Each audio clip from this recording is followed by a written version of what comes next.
yazan kara yazmış fermanı. Küçük yaşta kaybettim yuvamı.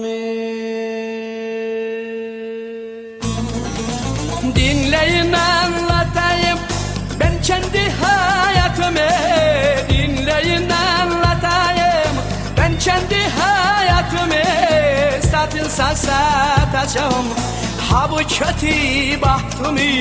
Bir rüya gibi ömür hep geçti gurbetlerde. Bazen dalar giderim çocukluk günlerimi. Zor bela bitirmişim köyümün okulunu.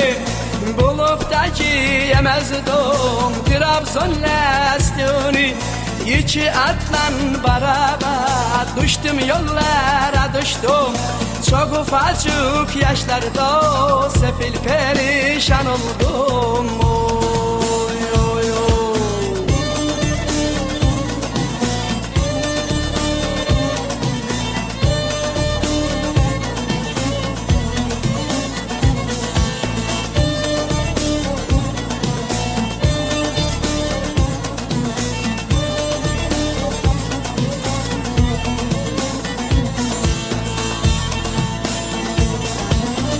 Çıkmayı aklımdan acı dolu günlerim. Hiç çıkmayı aklımdan acı dolu günlerim. Araklı'dan yukarı iki eşek bir atım.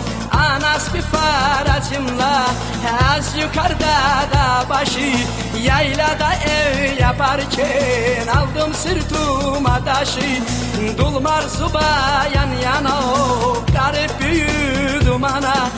Benim arkadaşlarım oturur Zonguldak'ta. Ben müzik hayatına başladım Zonguldak'ta. Pazarcılık eyledim soğuk su